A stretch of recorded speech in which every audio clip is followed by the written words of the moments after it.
Deus apresenta para Pedro as coisas impuras e manda ele ir até a casa de um homem que não era judeu, de um gentil, para pregar. E ele foi e pregou. Mas depois disso, Pedro parece que esqueceu, porque quando ele estava na casa de um gentil com medo e alguém ficava sabendo, ele pulava fora. Paulo não. Ele desde o começo ele entendeu que o evangelho era para todo mundo. O evangelho é para a prostituta que está na rua, é para o homossexual, é para o drogado, é para o pobre, é para o rico, é para o preto, é para o branco, é para o aleijado. O evangelho é o poder de Deus que é para pregar para todo mundo, gente. O evangelho não é para pregar só para santo, não, porque a igreja não é lugar de santo.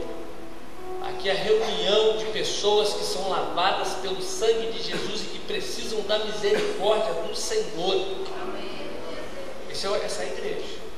Essa é a igreja. Paulo entendeu e começou a pregar o evangelho. O evangelho é para todos. Pedro demorou a entender isso. Último lugar, essa é a parte mais difícil. Abra sua Bíblia em 2 Coríntios 11, versículo 6. Ele teve disposição para sacrificar. Meu irmão, tem gente que não sacrifica nem o bolso. Na hora de dar o dízimo, na hora de ofertar na casa do Senhor, ele tem dificuldade. Ele dá 50 reais para lavar um carro, mas não tem coragem de dar 50 reais no ofertório da igreja. Ah, pastor, é sacrifício, é pesado. O apóstolo Paulo ele teve disposição ao sacrifício. Olha o que diz 2 Coríntios 11, a partir do verso 16. Outra vez digo: ninguém me considere insensato. Todavia, se o pensais, recebei-me como insensato, para que também me glorie um pouco. O que falo, não falo segundo o Senhor, e sim como por loucura, nesta confiança de gloriar-me. E posto que muitos se gloriam segundo a carne, também eu me gloriarei. Porque sendo vós sensatos de boa mente, tolerai os insensatos. Tolerai quem vos escravize, quem vos devore, quem vos detenha, quem se exalte, quem vos esbofeteia no rosto. Ingloriamente o confesso, como se fôramos fracos. Mas naquilo em que qualquer um tem ousadia, com insensatez o afirmo, também eu a tenho. São hebreus? Também eu. São israelitas? Também eu. São da descendência de Abraão? Também eu. São ministros de Cristo? Falo como fora de mim. Eu ainda mais em trabalhos, muito mais em prisões, em açoites, sem medida em perigos de morte, muitas vezes. 5 vezes recebi dos judeus 40 de açoite menos 1. Fui 3 vezes fustigado com varas, 1 vez apedrejado, em naufrágio 3 vezes. 1 noite e 1 dia passei na voragem do mar, em jornadas muitas vezes em perigos de rios, em perigos de salteadores, em perigos entre patrícios, em perigos entre gentios, em perigos das cidades, em perigos no deserto, em perigos do mar, em perigos entre falsos irmãos, em trabalhos e fadigas, em vigílias, muitas vezes em fome e sede, em jejuns muitas vezes, em frio e nudez, além das coisas exteriores, ao que pesa sobre mim diariamente, a preocupação com todas as igrejas. Quem me enfraquece, que também eu não enfraqueça. Quem se escandaliza, que eu não me inflame. Se tenho de gloriar-me, gloriar-me-ei no que diz respeito à minha fraqueza. O Deus e Pai do Senhor Jesus, que é eternamente bendito, sabe que não minto. Em Damasco, o governador propôs ao rei Aretas, montou guardas na cidade dos damascenos para me prender, mas um grande cesto me desceram por uma janela da muralha abaixo, e assim me livrei das mãos dele. Meus queridos, o apóstolo Paulo abriu mão até do casamento. Ele até no capítulo 7 de 1 Coríntios, ele até fala que se a pessoa quiser se dedicar com exclusividade ao evangelho, boa coisa ela faz. Lutou com feras, que a Bíblia diz que ele fez tudo pelo evangelho. O que você tem feito pelo evangelho de Cristo? Você tem dedicado pelo menos alguns minutos do seu dia para orar? Alguns minutos do seu dia para falar do amor de Deus? Muitas das vezes nós temos feito o contrário. Em vez de nós falarmos de Jesus, nós temos envergonhado o nome de Jesus. É trabalhar contra, não é verdade? Porque aquele que não ajunta, espalha. Porque é triste quando uma pessoa olha e fala: mas você é evangélico? Você é cristão? Você veste essas roupas e é um cristão? Você vive desse jeito e é um cristão? Você fala essa linguagem e é um cristão? Você posta isso na internet e é um cristão? Muitas das vezes nós temos trabalhado contra, que ainda é pior, sendo pedra de tropeço. Ontem eu falei algo do casamento interessante: é muito fácil você ver caroço de feijão no dente dos outros. Agora no seus erros. Meus queridos, o Evangelho, ele é sacrifício. Deus exige de nós sacrifício, sim. A Bíblia diz que sacrifício ele pede, ele exige sacrifício. É renúncia. Muitas das vezes eu vou ter que renunciar ao que eu gosto, por amor a outra pessoa. É renunciar ao meu eu. Você acha que perdoar é fácil? Não. Em Colossenses a Bíblia diz que nós temos que perdoar como Deus nos perdoou. Você sabe como é o perdão de Deus? Quando você peca e você confessa, porque pecado só é perdoado se for confessado, Ele joga no mar do esquecimento dos seus pecados: eu não me lembro. E se você perdoa, mas você fica lembrando, você não perdoa. Perdão. É difícil, né, pastor, falar nisso? É difícil. Os discípulos de Jesus, quando Jesus fala que tinha que perdoar 70 vezes 7, o que eles falam? Jesus, aumenta a nossa fé. Não pediram fé para ressuscitar morto, não pediram fé para curar aleijado, dar vista cega, eles pediram fé para perdoar. Meus queridos, o Evangelho é sacrifício.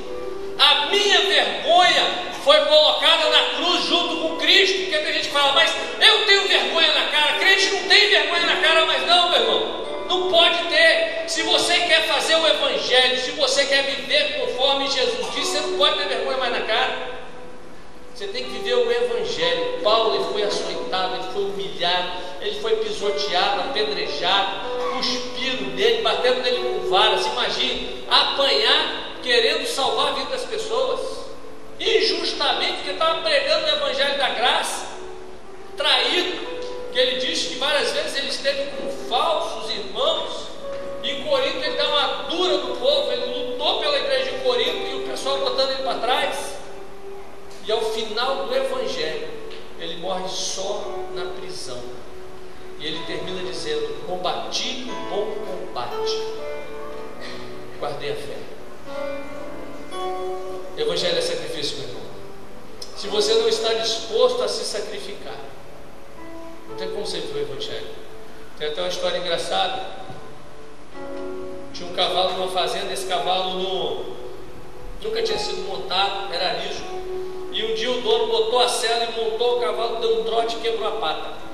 Aí o veterinário chegou e falou: ó, se em 3 dias ele não levantar, tem que sacrificar. E o cavalo estava lá na baia. E o porco, crente, chegou e falou: rapaz, você tem que ter fé, cavalo. Acredita que Deus vai restaurar essa pata sua e levanta. Você tem 3 dias para acreditar no milagre. E no segundo dia o porco chegou e injetou fé de novo. Acredita, Deus pode ressuscitar sua pata aí, rapaz. Acredita que Deus vai pular sua pata. Terceiro dia: é hoje. Se você não levantar, você morre hoje. E o cavalo, acreditando na fé do porco, ficou em pé.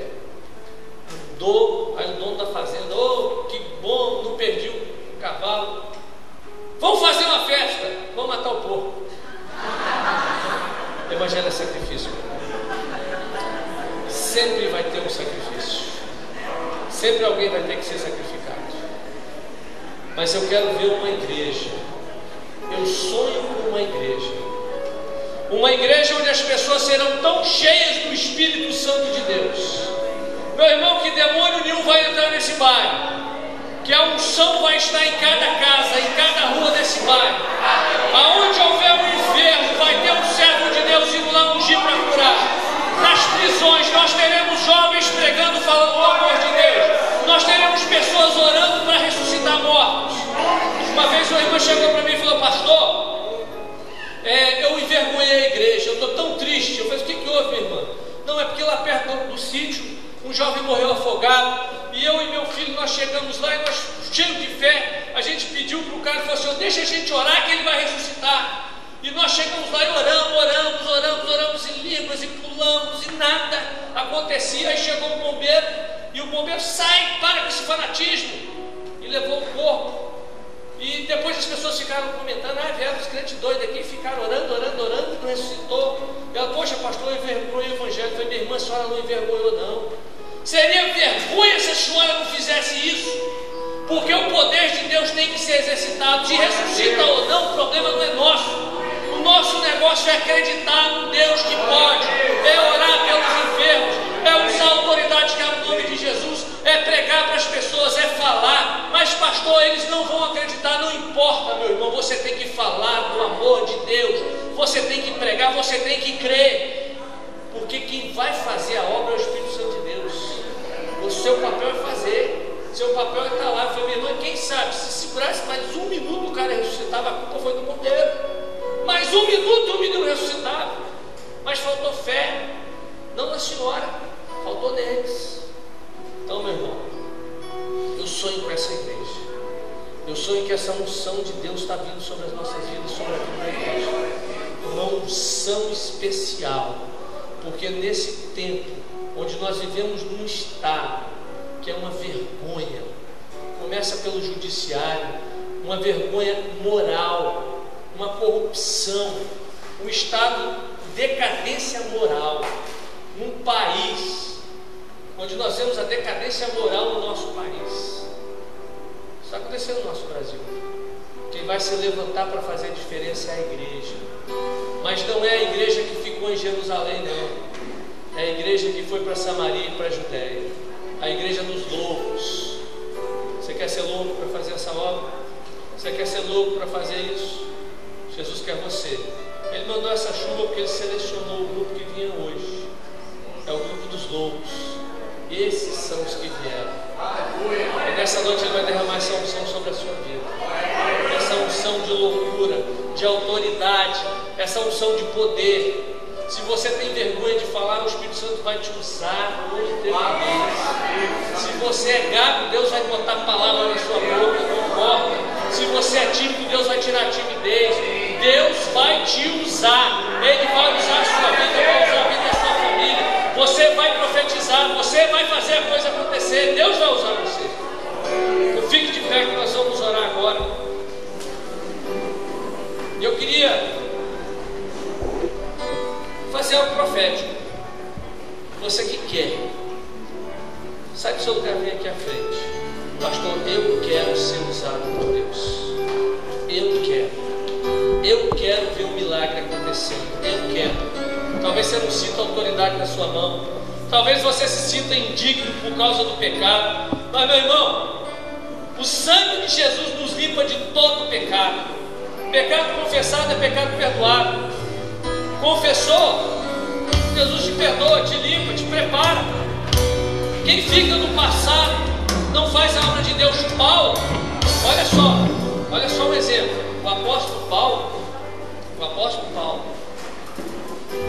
quando Estevão foi assassinado, quem estava segurando a capa? Paulo. Paulo não estava ali, ele mandou apedrejar.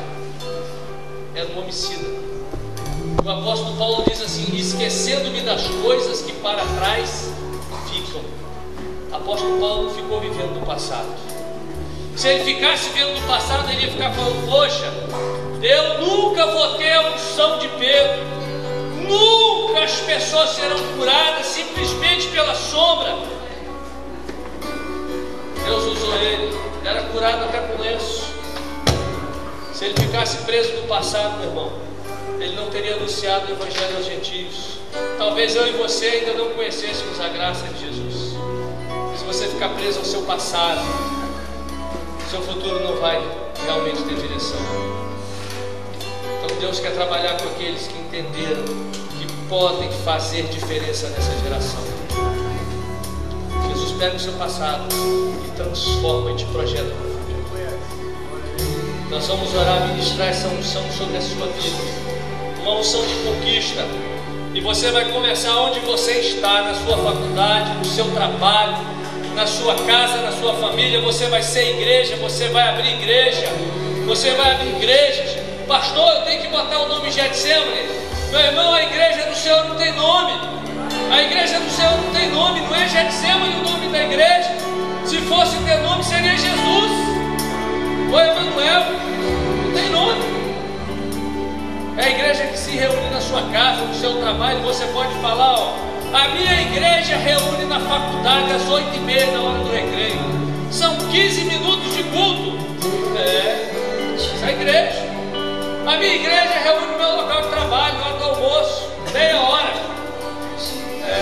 Culto rápido. Eu prego rápido. E você pode me falar, ó, todo domingo, todo culto na minha igreja, Fernandinho toca. Você vai lá, pega o seu smartphone, bota no YouTube, Fernandinho cantando, bota lá e você acompanha. Coisa maravilhosa da igreja. Isso é igreja. Isso aqui é templo.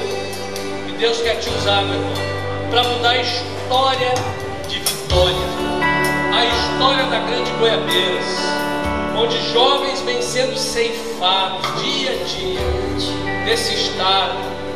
E você que tem que exercitar essa autoridade. Manda esse demônio que tem agido com a sua família embora. Manda esse capeta que está roubando a sua felicidade, roubando o seu casamento embora. O diabo está sentado rindo do que está acontecendo na sua casa, e você está batendo palma para o capeta ainda. Você tem que usar a autoridade. Manda o diabo embora. Não deixa o diabo te cegar. Não deixa ele te cegar. O apóstolo Paulo entendeu rápido. Tem gente que demora. Pedro demorou para chegar até Roma. Paulo aceitou o evangelho, rapidinho já estava pregando até em Roma. Pedro levou tempo. Quando ele chegou em Roma, Paulo já tinha morrido. Tem gente perdendo tempo. Aí quando você chegar na eternidade, aí na eternidade você vai, puxa, se eu tivesse feito aquilo que aquela mensagem que o pastor falou, ah, se eu tivesse feito, ah, se eu tivesse colocado em prática, estaria lá um galardão maior. Pois é, no céu nós vamos ver muitas pessoas não tristes porque entraram, mas porque poderiam ter entrado melhor.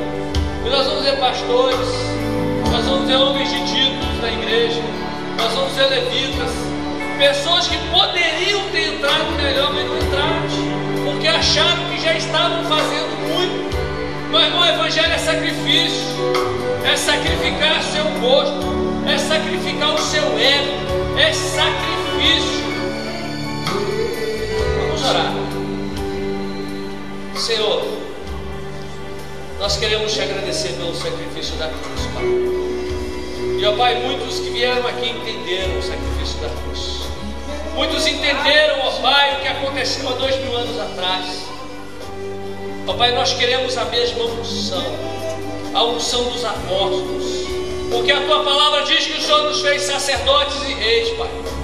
Nós entendemos que em Cristo nós somos iguais a eles, ó Pai. Nós entendemos que a nossa sombra tem poder para curar. Nós entendemos que os lenços que forem tocados em nós poderão curar. Nós entendemos que a nossa palavra tem autoridade para expulsar demônios. Ó Pai, nós entendemos que em Cristo nós somos mais do que vencedores. E ó Pai, levanta neste lugar um exército de vencedores, um exército de campeões, ó Pai. Uma igreja que entenda, ó Pai, qual é o alvo, que entenda que o alvo é Cristo, que entenda que este mundo tudo vai passar, que tudo é passageiro, que entenda, ó Pai, que daqui a pouco nós estaremos na glória com o Senhor, ó Pai. Que entenda, ó Pai, que o arrebatamento é algo para hoje, não é para a próxima geração. Uma igreja que entenda a urgência de pregar o Evangelho, que entenda, ó Pai, a necessidade de ganhar as multidões para Jesus, Pai. Ó Pai, que entenda, ó Pai, a necessidade de fazer discípulos, de pregar a palavra, de viver aquilo que o Senhor viveu, porque o Senhor disse que nós faríamos as mesmas obras e que nós faríamos coisas maiores. Por isso, Pai, derrama essa unção sobre a Tua igreja. Pai, derrama a unção de intrepidez, a unção de ousadia, derrama a unção de coragem, Pai, a unção de sacrifício. Derrama, Pai, essa unção sobre nós, Pai. Batiza-nos, ó Pai, como Paulo foi batizado. Ó Pai, que venhamos ser, ó Pai, mais do que vencedores, porque a honra e a glória do Senhor Jesus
encerrarmos o culto, quarta-feira, o pastor Luiz Fernandes esteve aqui pregando no aniversário da igreja. Quem lembra dele?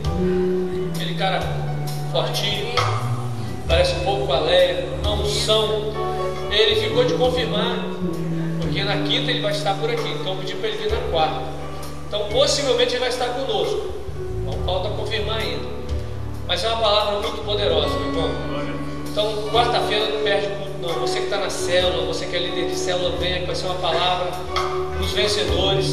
Então não perde não, vem. Deus vai falar profundamente ao seu coração. Nós vamos orar agora. Eu queria orar pelos enfermos.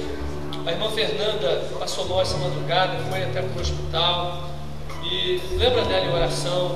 Vamos orar pelo irmão Nelson e pelos outros enfermos também. Então vamos fazer essa oração para nós encerrarmos. Dá a mão à pessoa que está do seu lado agora. Nós vamos fazer essa oração. Nós somos igreja, vamos concordar em oração, vamos concordar no milagre, porque a igreja pode, no mundo espiritual, determinar esse milagre. Nós vamos determinar esse milagre na vida desses irmãos. E se você lembra de algum enfermo, você vai falar, porque nessa corrente nós somos mais do que vencedores. Essa corrente ela vai longe, essa corrente ela tem poder, ela tem autoridade para ir e tocar essa enfermidade agora, onde estiver a enfermidade. Então, como igreja, vamos interceder agora por essas pessoas. Lembrando do Juninho que casou ontem, está em lua de mel. Semana que vem tem mais casamento. E o tapete vermelho abriu na igreja de mês. Você que não casou ainda, se prepara. Tem fé, que vai acontecer, em nome de Jesus. Senhor meu Deus e meu Pai, te coloco agora diante do Senhor, ó Pai, a tua igreja aqui reunida. Ó Pai, em concordância de oração, nós colocamos a vida da Fernanda.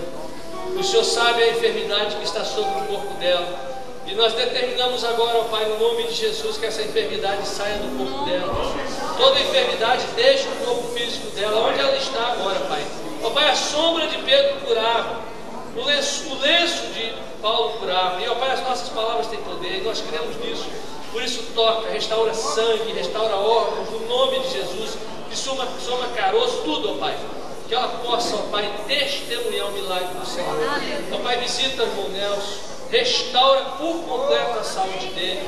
Ó Pai, é teu filho, é teu servo, nós colocamos na tua mão, porque nós cremos que o Senhor pode fazer, ó Pai.